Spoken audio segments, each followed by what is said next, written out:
네, 성도 여러분 안녕하십니까? 네, 행복한 안식일입니다. 여전히 우리 서연이가 제일 반갑게 인사하는 것 같아요. 우리의 마음 가운데 이 세상에서 경험할 수 없는 그런 기쁨이, 평안이, 쉼이 이 안식일에 만나는 하나님을 통해서 경험되기를 바랍니다. 여러분들의 마음 가운데 하나님께서 약속하신 평강이 충만하게 임하게 되기를 간절히 소망합니다. 오늘은 믿음에 대한 생각들을 좀 해보려고 합니다. 성경에서 믿음으로 인해서 하나님께서 굉장히 놀라시며 칭찬한 한 사람의 이야기가 나옵니다. 로마 백부장의 이야기죠. 마태복음 8장 5절부터 있는 말씀을 보면 예수님께 이 로마 백부장이 나옵니다. 왜 왔냐면 다른 이유가 아니라 자기가 부리는 자기 밑에 있는 종이 병에 들어서 그 종을 낫게 해달라고 예수님께 나옵니다. 내 가족도 내 자녀도 아닌 어떻게 보면은 정말 그 당시에 사람 취급도 받지 못하는 그러한 종을 위하여 예수님께 나온 거죠. 그래서 예수님께서 내가 가서 고쳐주리라 그랬습니다. 그 로마 백부장에 있는 집, 그 누워있는 그 종에게 가서 고쳐주리라 했는데 이 로마 백부장이 뭐라고 얘기하냐면 내 집에 들어오심을 나는 감당하지 못하겠사오니 다만 말씀으로만 하옵소서. 그러면 내 하인이 낫겠사옵나이다. 굳이 올 것 없다는 겁니다. 뭐 수고스럽게 저희 집까지 오시려고 하십니까? 그냥 여기서 말씀만 하시면 내 종이, 내 하인이 나을 줄을 제가 믿습니다 라고 이야기를 하는 것이죠. 그때 예수님이 깜짝 놀랐어요. 그래서 예수님께서 들으시고 놀랍게 여겨 뭐라고 말씀하셨냐면 이스라엘 중 아무에게서도 이만한 믿음, 이렇게 큰 믿음을 보지 못하였노라고 말씀하십니다. 예수님이 정말 기뻐하시는 거예요. 놀라면서 기뻐하는 겁니다. 야, 정말 이렇게 큰 믿음을 가진 사람을 이스라엘 백성, 유대인 가운데서도 보지 못했는데 이 이방인, 로마인에게서 내가 보는구나 하고 이제 아주 기뻐하는 거죠. 이 로마 백부장이 했던 말씀으로만 하옵소서. 오늘 이 말씀을 우리가 좀 생각해 볼 필요가 있습니다. 예수님을 믿는다는 것은 예수님의 말씀을 믿는 것입니다. 여러분 오늘 이 말씀이 굉장히 중요합니다. 예수님을 믿는다는 것은 말씀을 믿는다는 것이에요. 요한복음 1장 1절에 태초에 말씀이 계시니라. 이 말씀이 하나님과 함께 계셨으니 이 말씀은 곧 하나님이시니라. 이 말씀이 곧 누구시라고요? 하나님이시라는 거예요. 결국 예수님은 말씀이시고 예수님은 말씀 속에 계신다는 것이죠. 다시 말해서 예수님을 믿는다는 것은 무엇을 믿는다는 것이에요? 말씀을 믿는다는 것입니다. 우리가 왜 여기에 있죠 오늘? 우리가 왜 안식일에 교회에 왔습니까? 우리가 왜 예수님의 재림이 가깝다는 것을 어떻게 알죠? 우리가 예수님이 우리의 구주이심을 어떻게 합니까? 다른 이유가 없어요. 말씀에 그렇게 되어 있기 때문입니다. 맞습니까? 우리가 학교에서 배운 것도 아니고 뭐 뉴스에서 들은 것도 아니고 뭐 꿈에서 누가 이야기해 준 것도 아니고 이것은 말씀에 기록되어 있기 때문에 우리는 그것을 믿는 것입니다. 그래서 믿음은 다시 한번 말씀드립니다. 믿음은 말씀을 믿는 것입니다. 근데 말씀에는 약속도 있어요. 마태복음 6장 33절에 너희는 먼저 그의 나라와 그의 의를 구하라. 그리하면 이 모든 것을 너희에게 더하시리라고 말씀하셨어요. 여러분 이 말씀을 믿으십니까? 정말 우리가 그의 나라와 그의 의를 구하고 하나님께서 우리에게 이 모든 것을 더하시는 것을 믿음으로 경험하시게 되기를 바랍니다. 안식일을 지키고 또 우리가 우리 소득의 11조를 하나님의 것입니다라고 드릴 때 우리가 나의 삶의 주인이심을 하나님이심을 우리가 그렇게 인정할 때 하나님께서 주시는 그 놀라운 축복들, 물질적인 축복도 포함해서 말이죠. 그런 것을 우리가 경험해 봐야 된다는 것이죠.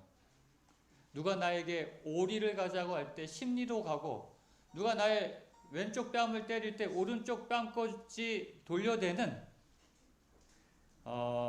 그러한 것을 우리가 말씀으로 믿을 때 그것이 하나님께서 그렇게 말씀하신 것을 우리가 믿고 행할 때 그것이 바로 복이라는 것을, 그렇게 행하는 사람의 후손까지도 복을 받을 것이라는 것을 우리가 말씀으로 믿는 것이죠. 여러분, 오늘 가장 핵심이 되는 말씀 다시 한번 말씀드립니다. 예수님을 믿는다는 것은 말씀을 믿는다는 것, 우리가 그것을 꼭 기억하게 되기를 간절히 바랍니다.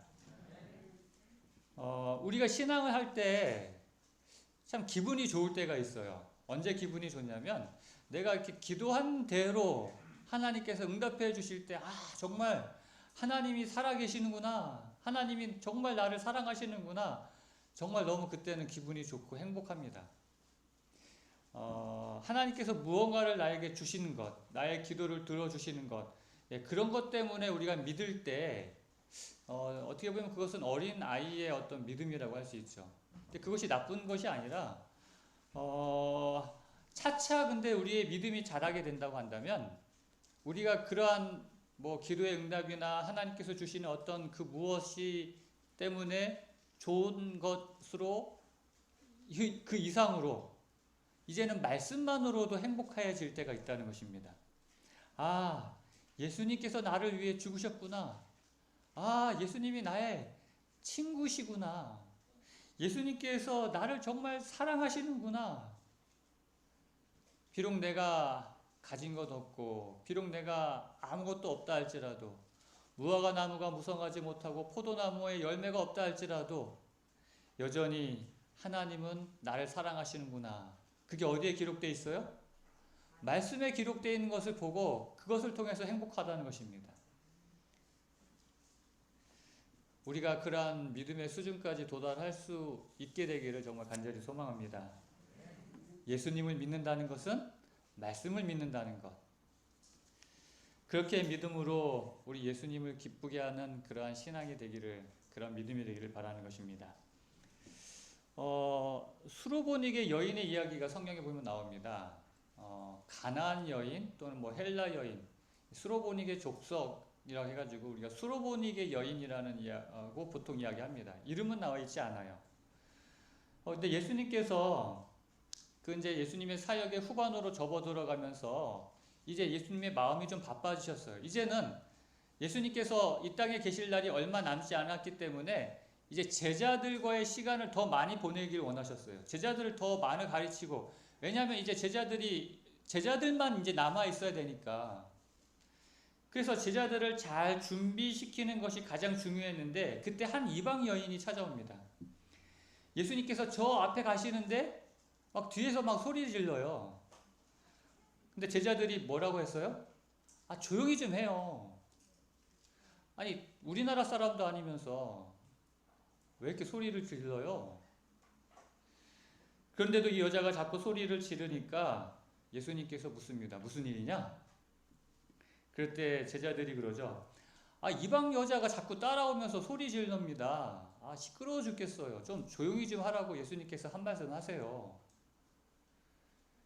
그때 예수님께서 말씀하시죠. 그 여인한테 뭘 원하느냐? 여인은 대답합니다. 내 딸이 귀신 들렸습니다. 저에게도 딸이 하나 있어요. 딸 하나 있다는 것이 얼마나 참 다행인지 모릅니다. 예, 아들만 셋이었다면 얼마나 참 삭막했을 뻔 했겠습니까? 그래도 다행히 딸이 하나 있어서. 근데 그 하나 있는 딸이 미친, 정말 제정신이 아니라 미친 짓을 한다면 그거 어떻게 봐주겠어요? 엄마 아빠도 몰라보고 이 여인의 얼굴에 웃음기라는 것이 없어요. 평생을 마음 아파하고 그 미친 그 딸을 보면서 그 마음이 가난한 것입니다. 그 가난한 마음에 한 가닥 희망의 소식이 들려왔는데 이스라엘에 예수라는 사람이 그 예수라는 사람의 소문이 들리는 것이에요. 그 사람을 만났으면 좋겠다는 그 한 가닥 소망이 있지만 이 딸을 두고는 갈 수가 없는 것이에요. 그 먼 이스라엘, 그 예루살렘까지. 그런데 예수님께서 오셨어요.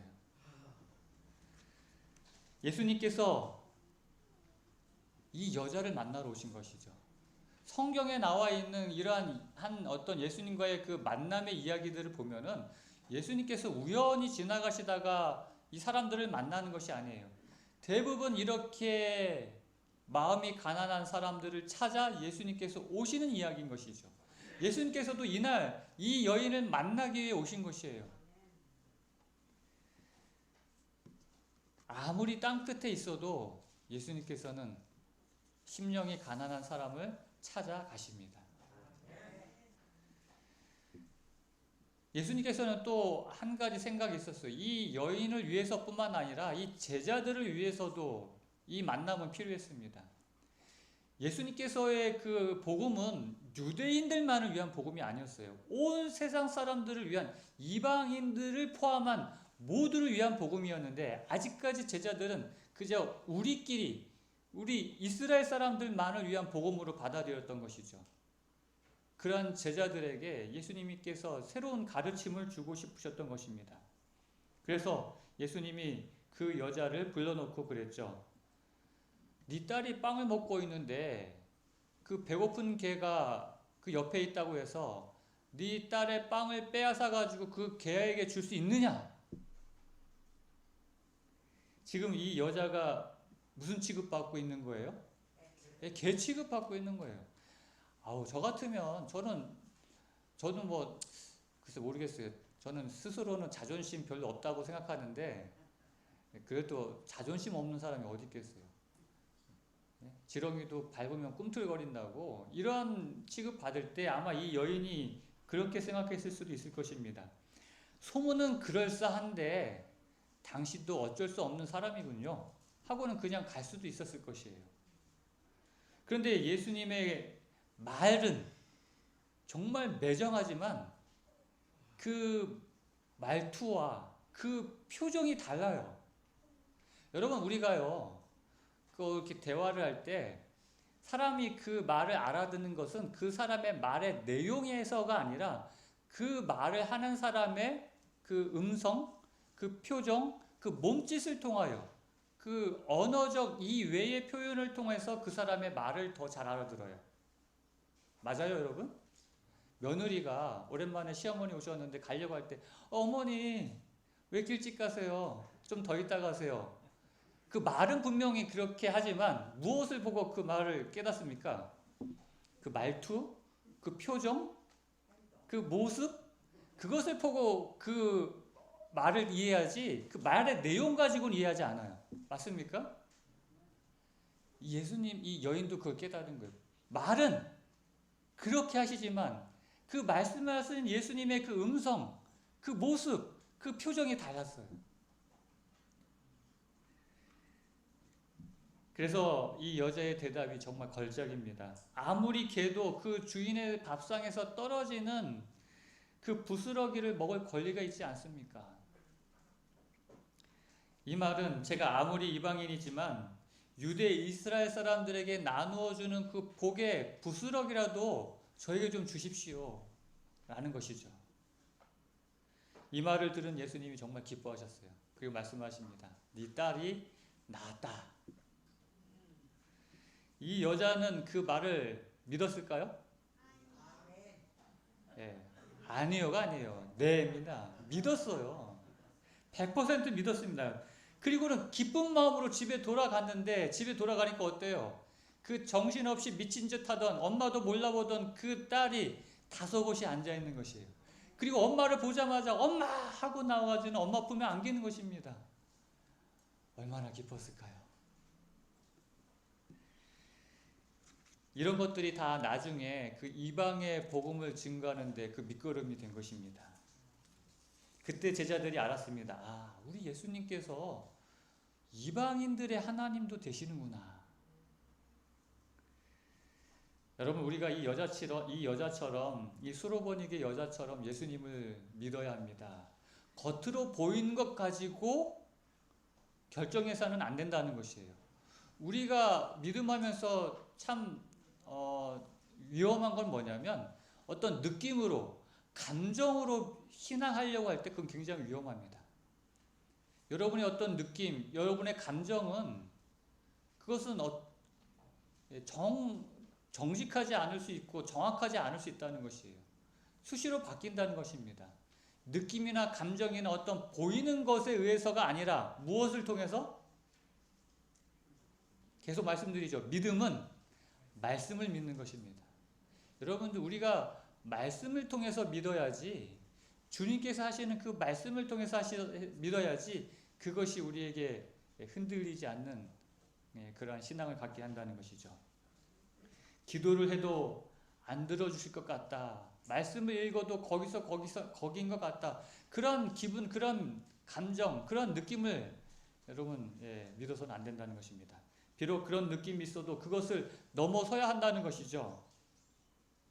아무리 그렇게 안 될 것 같아도 예수님께서 말씀하셨으면 네, 제가 믿습니다 라는 그러한 믿음, 이런 수로보니게 여인처럼 아무리 밀어내려고 해도 끝까지 붙잡는 그런 믿음이 오늘 저와 여러분에게 있기를 간절히 소망합니다. 또 한 여인의 이야기가 있습니다. 혈루증 앓는 여인의 이야기죠. 이 여인은 12해 12년을 아주 몹쓸 병으로 몸과 마음과 그의 모든 것이 다 피폐해졌어요. 이 여자도 참 불쌍한 여자예요. 가만히 보니까 불쌍한 사람들이 예수님을 만나는 것 같아요. 정말 마음이 가난한 사람, 그런 사람들을 예수님께서 찾아오시고요. 그런 사람들이 예수님을 만나는 것입니다. 이 여자는 어떻게 해서 병이 나았는가? 성경을 보면은 이 여자가 옷을 만짐으로 그 즉시 그 병이 나았다고 그랬어요. 그렇죠? 예수님의 옷을 만지는 것, 그 믿음의 표현 하나로 그의 병이 나았다라고 성경은 기록하고 있습니다. 이 여인은 자기의 믿음의 표현을 그렇게 나타낸 것이에요. 그 예수님의 옷자락을 만지는 것으로 자기의 믿음을 그렇게 표현했다는 것이죠. 그 작은 믿음의 표현으로 그의 모든 것이, 그의 병이 나음을 입었다는 것입니다. 우리에게도 우리 나름대로의 믿음의 표현이 있어야 한다는 것이죠. 여러분들에게도 그런 믿음의 표현이 있습니까? 그냥 막연하게가 아니라 그것이 어떤 방법이었는지 간에 내 나름대로의 하나님을 믿는 그 믿음의 표현, 예수님의 옷자락을 잡는 그 믿음의 표현이 있어야 한다는 것입니다. 예수님께서는 나를 믿으려면 꼭 이렇게 해야만 돼 라고 그렇게 말씀하지 않으셨어요. 우리가 예수님을 믿는 믿음이라는 것이 꼭 이런 것이다 라고 어떻게 정해놓지 않으셨다는 것입니다. 삭개오처럼 나무 위로 올라가든지 바디메오처럼, 그 소경 바디메오처럼 뭐 고래고래 소리를 지르든지, 아니면 이 여인처럼 그냥 손을 내밀어 예수님의 옷자락을 가만히 붙잡든지, 그렇게 우리가 예수님을 믿는 그 믿음의 표현을 내가 그렇게 예수님을 믿습니다 라고 할 때 예수님께서는 내 믿음대로 될지어다 라고 말씀하신다는 것이죠. 그렇기 때문에 여러분들의 그 믿음의 표현, 그것은 무엇이 될지 모르겠어요. 어떤 분들은 뭐 시간과, 어떤 분은 또 장소를 정해서 그 시간과 장소에서 예수님을 만나는 그런 믿음의 표현이 될 수도 있고, 뭐 어떤 분들은 노래를 통하여, 노래를 부름으로 예수님을 믿는 그 믿음의 표현을 나타낼 수도 있을 것입니다. 무엇이 되었든 상관없습니다. 여러분들의 마음 가운데 있는 그 믿음을 표현하시게 되길 바랍니다. 나타나지 않으면 몰라요.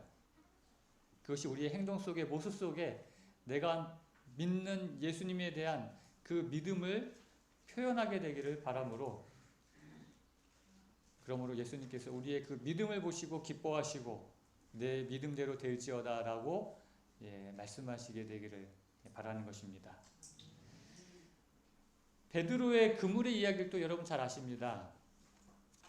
이 베드로가 밤새 그물을 내렸지만 고기 한 마리 잡지 못했어요. 피곤한 그 아침에 예수님께서 말씀하시죠.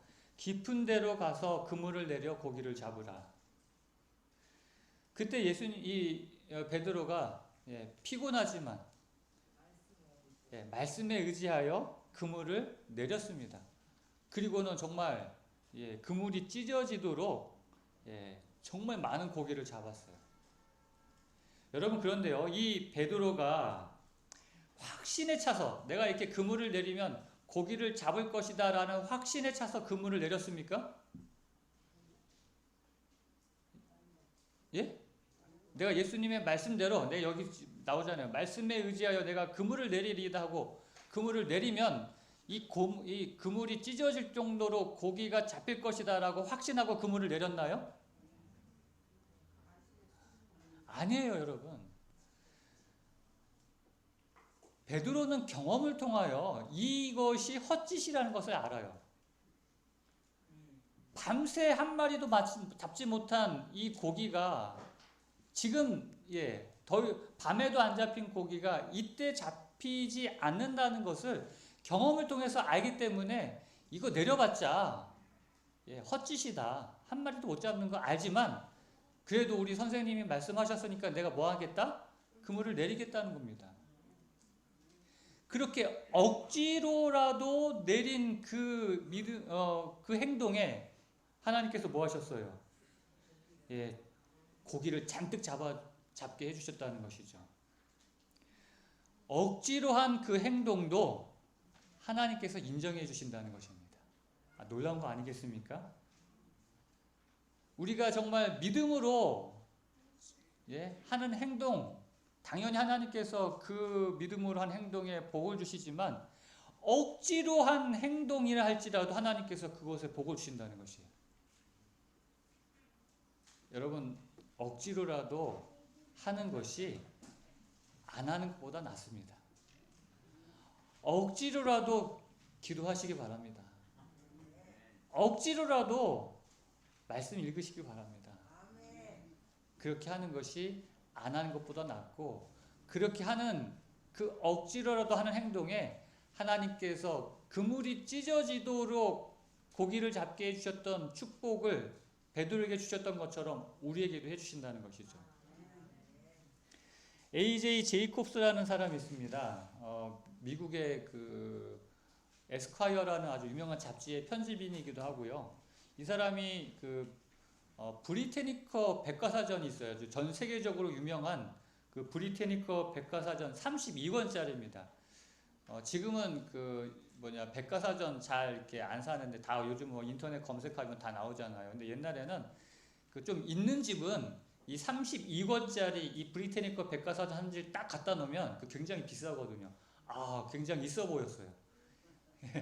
그래가지고 이 32권짜리 이 32권 브리테니커 백과사전 총 분량이 33,000페이지라고 합니다. 근데 이 사람이 그걸 다 읽었어요. 32권 브리테니커 백과사전 다 읽고 그것을 한 권으로 있는 브리테니커 백과사전 해가지고 한 권으로 내놨습니다. 이게 베스트셀러가 됐습니다. 사람들이 이거 32권짜리 못 읽잖아요. 근데 그거를 한 권으로 이렇게 딱 요약해 놓으니까 이거는 내가 읽을 수 있겠다 해가지고 이것을 사람들이 미국에서 아주 베스트셀러 책이 됐어요. 근데 이 책뿐만 아니라 이 사람이 쓴 또 하나의 책이 있는데 미친 척하고 성경 말씀대로 살아본 1년이라는 책을 썼습니다.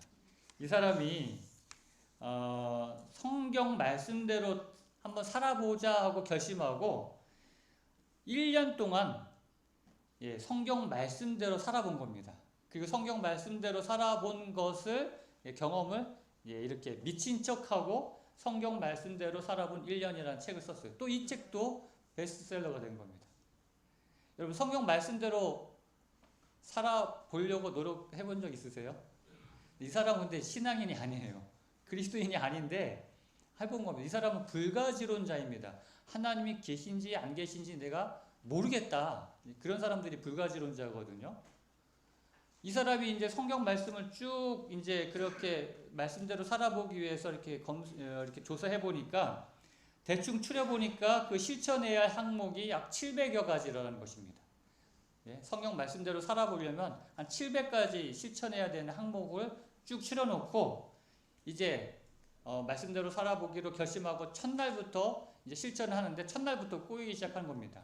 왜냐하면 첫날 이제 출근하려고 옷을 입으려고 보니까 옷이 이게 혼방이에요. 면, 나일론, 혼방. 성경에 보면은 뭐라고 기록되어 있습니까? 레위기 19장에 보면은 두 재료로 직조한 옷을 입지 말라라고 기록되어 있어요. 예, 그러니까는 한 재질로만 된 옷을 입어야 돼. 뭐 면이든 뭐 나일론이든. 근데 옷이 다 보면은 이렇게 혼방이잖아요. 뭐 면, 나일론, 뭐 레이온 뭐 이렇게. 그러니까는 그 첫날부터 이제 조금 어려움이 생기기 시작한 겁니다. 그리고 이제 첫날 줄 서 있는데 새치기 하는 사람 보고 화가 나는데 또 성경에 뭐예요? 노하기를 더디하라는 말씀으로 또 참아야지. 그렇게 시작해가지고 그 다음에 첫날 매월 첫날에는 나팔을 불었고 10줄 비파를 구입해서 이렇게 켜기도 하고요. 그 다음에 이제 성경 말씀처럼 이 머리를 둥글게 깎지 않고 수염 끝을 손상하지 말라는 말씀대로 면도도 하지 않고, 그래서 이렇게 처음에 이렇게 말끔하던 사람이 점점 이런 모습으로 변해가는 것이에요. 그리고 생리 중인 아내와 접촉을 피하고, 왜요? 성경에 보면은 유출하는 여인을 가까이 하지 말라는 이제 그 내용이 있잖아요. 그러니까는 이제 그 접촉도 하지 않아야 되니까 아내가 생리 중일 때는 막 그냥 극도로 이제 막 피하니까 아내는 또 얼마나 기분 나빠요. 내가 이제 꼭 무슨 전염병 환자처럼 자기를 피하고 뭐 열쇠를 주려고 해도 30cm 이상 떨어져가지고 이렇게 열쇠 주고. 그래서 이렇게 1년을 살아본 결과 이 책의 내용이 그렇게 나와요. 이 사람은 여전히 불가지론자입니다. 하나님을 믿는 사람이 아니에요. 그러나 자신의 삶이 달라지는 것을 경험했다라고 기록하고 있습니다. 자신이 분명히 더 나은 사람이 되었다라고 말하고 있습니다. 그러면서 이 사람이 뭐라고 여기 기록되어 있냐면은 행동이 매우 중요하다는 것을 깨달았습니다. 전에는 이 생각이 바뀌어야 행동이 바뀐다고 생각했는데 행동을 바꾸면 생각도 바뀐다는 것을 알게 되었습니다. 이 사람이 뭐 믿음이 있어가지고 이렇게 성경 말씀대로 산 게 아니잖아요. 그냥 말씀대로 살아보자, 그냥 미친 척하고 한번 살아보자 해가지고 그렇게 살아보니까 그의 생각이 바뀌더라는 것입니다. 전에는 여기에서 무슨 이야기가 나오냐면 한 예로 이제 성경에 보면은 항상 기뻐하라, 범사에 감사하라, 쉬지 말고 기도하라가 나오잖아요. 그래서 하나님에 대한 믿음이 없어도 기도하기 시작했어요. 특히 범사에 감사하라고 하니까 감사 기도를 하게 되었다는 것입니다.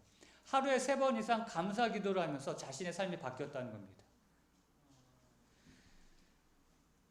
그는 감사하는 마음을 갖게 되었고 성경 말씀을 실천하면서 성스러움에 대한 경외감을 갖게 되었고, 그래서 친구들이 이 사람에게 경건한 불가지로운 자라는 그런 별명을 붙여주었다고 합니다.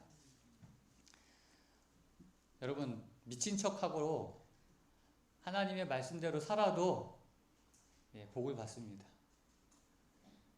우리가 이렇게 하나님을 믿지 않는 사람조차 이런 말씀, 이런 실천을 통해서 그의 삶이 바뀌는 것을 경험하는데요. 하나님을 믿는 우리가 억지로라도 하나님의 말씀대로 순종하며 살아갈 때 우리의 삶이 어떻게 바뀔까요? 놀랍게 변한다는 것이죠.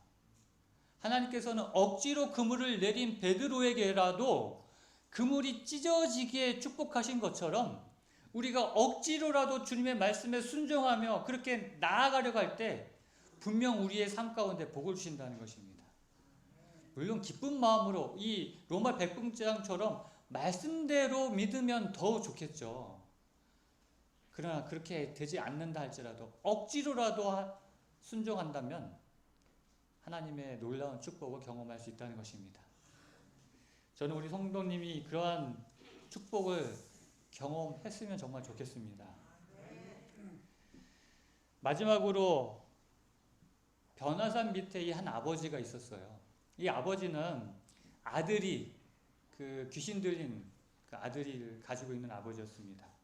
예수님과 그 세 제자가 베드로, 야고보, 요한을 데리고 그 변화산에 올라가셔서 예수님께서 재림하실 때의 그 영광의 모습을 보여주셨습니다. 그래서 베드로가 너무 좋아가지고 그냥 우리 여기서 살자고 그랬어요. 여기서 집 짓고 사십시다. 근데 그렇게 할 수는 없잖아요. 그래서 다시 내려왔는데 보니까 놀라운 일이 벌어지고 있는 것입니다. 아주 참 마음 아픈 일이 벌어지고 있었어요. 이 제자들 9명이 귀신 든 그 한 아이를 놓고 쩔쩔매고 있는 것입니다. 서로가 귀신아 물러가라 라고 이야기를 하고 있었는데 귀신은 너는 누군데? 그러고는 그냥 꼼짝 않고 있는 것이죠. 그 제자들이 야, 그 우리 셋이서 한번 해보자고 셋이서 동시에 귀신아 물러가라. 아무런 변화가 없어요. 그러니까 9명이 전체가 다 그냥 둥그렇게 그 아이를 가운데 두고 둥그렇게 우리 다 같이 한번 해보자고 귀신아 물러가라 하고 9명이 동시에 소리쳤습니다. 그래도 아무런 변화가 없어요. 사람들이 그냥 진짜 혀를 차면서 아주 그냥 조롱을 하고 있는 것입니다. 귀신은 더욱 발광하고 있고요. 이 9명의 제자들이 참 난감하게 됐어요. 정말 어쩔 줄 몰라면서 왜 안 되지? 왜 안 되지? 서로가 이제 그렇게 이야기하는 거예요. 전에 우리가 다 해봤잖아. 전에 우리가 둘씩 예수님의 명령에 따라 짝지어 나갔을 때 병자들도 고치고 귀신들도 우리가 내쫓았잖아. 근데 왜 안 되지? 이유가 뭘까? 왜 안 되는가? 그들은 지난밤에 불평과 불만으로 보냈어요. 왜냐하면 꼭 중요한 데는 우리만 빼놓고 저 세 사람만, 저 세 녀석들만 데리고 간단 말이야. 하고는 그냥 마음속에 입이 이렇게 대빨 나와가지고 그냥 어휴 하고 그냥 그렇게 불평 불만 가운데에서 그들은 예수님을 떠나 있었던 것이죠. 예수님을 떠나 있었기 때문에 그들에게는 아무 능력도 나타날 수 없었던 것입니다. 예수님을 떠난 신자는 불신자와 다를 바가 없다는 것이죠. 예수님이 우리 마음 가운데 계시지 않으면 예수님을 믿지 않는 사람과 다를 게 아무것도 없다는 것입니다. 그저 지금은 마귀에게 놀림감이 되고 있고 사람들에게 웃음거리가 되고 있을 뿐인 것이죠. 예수님의 마음이 얼마나 아팠는지 모릅니다. 그래서 예수님께서 이렇게 말씀하십니다. 이 믿음 없는 세대들이여 언제까지 내가 너희들과 같이 있어야 되겠느냐. 귀신은 더 발광을 합니다. 예수님께 그 아버지에게 묻습니다. 내가 내게 무엇을 하여 주기를 원하느냐. 이 아이가 언제부터 이러는가? 오래됐습니다. 귀신이 이 아이를 자주 물 가운데로 불 가운데로 그렇게 수시로 들어가게 합니다. 할 수 있거든 한번 좀 해보시죠. 예수님께서 말씀하십니다. 할 수 있거든이 무슨 말이냐. 내 믿음이 문제다. 그때 이 아이의 아버지가 외칩니다. 9장 24절에 곧 그 아이의 아버지가 소리를 질러 이르되 내가 믿나이다. 나의 믿음 없는 것을 도와주소서. 그때 이 아버지는 깨달았죠. 이 9명의 제자들과 마찬가지로 나도 이 앞에 있는 예수님에 대한 믿음이 없구나. 예수님께서는 그 마음을 꿰뚫어 보고 계신 것이죠. 내 마음에 믿음이 없는 그것이 문제가 아니냐. 의심하고 있는 그 내 마음이 문제인 것이다. 그때 이 아버지는 소리를 지릅니다. 네, 나에게는 믿음이 없습니다. 예수님 도와주시옵소서. 나를 불쌍히 여겨주시옵소서. 그때 예수님께서 그 아들을 고쳐주셨습니다. 우리에게 믿음이 없으면 우리가 그 로마 백부장처럼 말씀으로만 하옵소서 혹은 그 수로보니게 여인처럼 끝까지 붙잡는 그런 믿음 또 그 혈류증 여인처럼 정말 표현하는 믿음 그리고 베드로처럼 억지로라도 하는 그런 믿음, 아무 믿음조차 없다고 한다면 여러분 그러한 믿음 없는 것에 대하여 하나님께 매달리시기 바랍니다. 네, 저에게는 믿음이 없습니다. 저를 좀 도와주시옵소서. 나를 좀 불쌍히 여겨주시옵소서. 그러한 부르짖음에도 우리 하나님께서는 응답해 주신다는 것이죠. 하나님께서는 그것조차도 믿음이라고 보신다는 것입니다.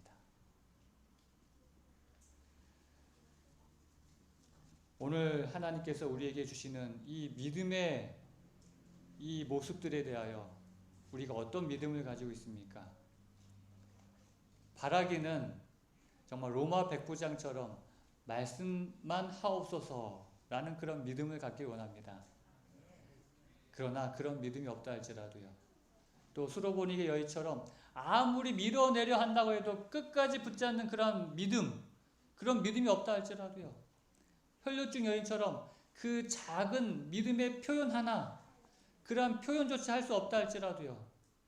때로는 억지로, 정말 억지로라도 그렇게 하는 믿음, 그것도 없다 할지라도 오늘 이 변화산 그 밑에 있는 아버지처럼 하나님, 저는 믿음 없습니다. 저를 좀 도와주시옵소서. 그렇게 부르짖는 그 부르짖음조차도 하나님께서 믿음으로 보시고 인정해 주신다는 것입니다. 여러분 어떤 믿음이 있습니까?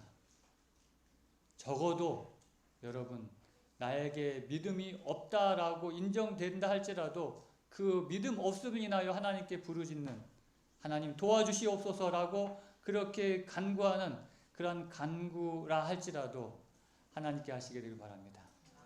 그럴 때 하나님께서 그건 역시 믿음으로 보시고 도와주신다는 것입니다. 그 믿음이 오늘 저와 여러분을 구원해 주시기를 간절히 바라면서 오늘 말씀을 마치도록 하겠습니다. 하나님, 우리 아버지, 하나님을 믿기를 원합니다. 우리 주님을 믿기를 원하고 주님께서 주신 말씀대로 믿기를 원합니다. 그러나 우리의 믿음 없음을 인하여 하나님 우리를 불쌍히 여겨주시고 우리를 도와주시옵소서. 억지로라도 주님의 말씀대로 순종함으로 그 순종함을 통하여 주시는 하나님의 놀라운 축복을 우리 모두가 경험하게 하여 주시옵소서. 이제는 우리 하나님의 그 크신 사랑과 주님의 놀라운 은혜와 성령 하나님의 교통하심이 우리 모든 홍성하늘 가족 또 우리 모든 사랑하는 가족들에게 이제로부터 영원토록 함께하여 주시옵기를 예수 그리스도의 이름으로 간절히 축원하옵나이다. 아멘.